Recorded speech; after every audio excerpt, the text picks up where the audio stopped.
आज अंबेडकर जयंती पर हम श्रद्धा के साथ याद कर रहे हैं उस महान व्यक्तित्व को जिन्होंने हमें संविधान दिया और आवाज़ दी हर उस इंसान को जो कभी समाज में उपेक्षित था। तो आइए मैं शुरू करती हूँ अपनी एक कविता से। आज़ादी मुस्कुरा उठी जब बाबा अंबेडकर ने कलम उठाया। भारत के संविधान के रूप में उन्होंने भारत माँ को सजाया। न्याय की लौ जलाकर गुलामी के अंधेरों को मात दी। न्याय की लौ जलाकर गुलामी के अंधेरों को मात दी। सुशासन, समानता, अधिकार और कर्तव्यों की बात की। सोच थी उनकी कि विकसित और जागरूक हो भारत अपना। सबको मिले सम्मान, मौलिक अधिकार, टूटे ना किसी का सपना। अंबेडकर केवल व्यक्ति नहीं, विचारों की मशाल बन गए। बुद्धि, ज्ञान और विवेक से संविधान रच निर्बलों की ढाल बन गए। निर्बलों की ढाल बन गए। बाबा साहब भीमराव अंबेडकर सिर्फ एक नाम नहीं, एक युग थे, एक क्रांति थे।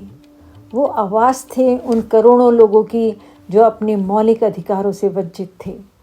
डॉक्टर भीमराव अंबेडकर का जन्म 14 अप्रैल 1891 को मध्य प्रदेश के महू में एक दलित परिवार में हुआ। जात पात और भेदभाव के उस दौर में उन्होंने शिक्षा को हथियार बनाया और साबित किया कि अगर इरादे बुलंद हों तो हालात झुक ही जाते हैं। अंबेडकर जी ने न सिर्फ भारत बल्कि विदेशों में भी शिक्षा प्राप्त की। उन्होंने कोलंबिया यूनिवर्सिटी से डॉक्टरेट की डिग्री ली और लंदन स्कूल ऑफ इकोनॉमिक्स से भी पढ़ाई की। लेकिन उनका उद्देश्य सिर्फ अपनी तरक्की नहीं था, बल्कि समाज के सबसे पिछड़े तबके को बराबरी दिलाना था। जब भारत आज़ाद हुआ तो उन्हें भारत का पहला कानून मंत्री बनाया गया और वही बने हमारे भारतीय संविधान के निर्माता। एक ऐसा संविधान जो हर नागरिक को समानता, स्वतंत्रता और भाईचारे का अधिकार देता है। डॉक्टर अंबेडकर ने छुआछूत, जातिवाद और भेदभाव के खिलाफ आजीवन संघर्ष किया। उनका मानना था कि सिर्फ राजनीतिक आज़ादी से कुछ नहीं होगा जब तक सामाजिक आज़ादी ना मिले। उन्होंने बौद्ध धर्म की दीक्षा लेकर एक सामाजिक क्रांति की नींव रखी। उनका नारा था एजुकेट, एजिटेट, ऑर्गेनाइज। शिक्षित बनो, ज्ञान और समझ से खुद को सशक्त बनाओ, आंदोलित बनो, अन्याय के खिलाफ आवाज़ उठाओ, सवाल करो, संगठित बनो, एकजुट होकर बदलाव लाओ।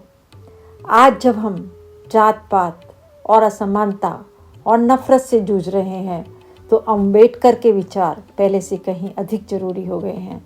वो कहते थे, हम सबसे पहले और सबसे ऊपर भारतीय हैं। उन्होंने कहा, जो लोग अपने अधिकार मांगने से डरते हैं वो अधिकार खो बैठते हैं। डॉक्टर अंबेडकर एक मिशन थे, समानता का, शिक्षा का, स्वतंत्रता का। आज उनका जन्मदिन सिर्फ एक पर्व नहीं बल्कि एक संकल्प है। आइए उनके दिखाए मार्ग पर चलें और एक ऐसा भारत बनाएं जिसमें कोई भेदभाव ना हो। अंत में संविधान के निर्माता को शत शत नमन। जय संविधान, जय भारत। यदि आपको यह वीडियो उपयोगी लगा हो तो लाइक, सब्सक्राइब एंड शेयर कीजिए और नीचे कमेंट में लिखिए जय संविधान, जय अंबेडकर। आपके एक कमेंट से विचारों की मशाल आगे बढ़ेगी। धन्यवाद।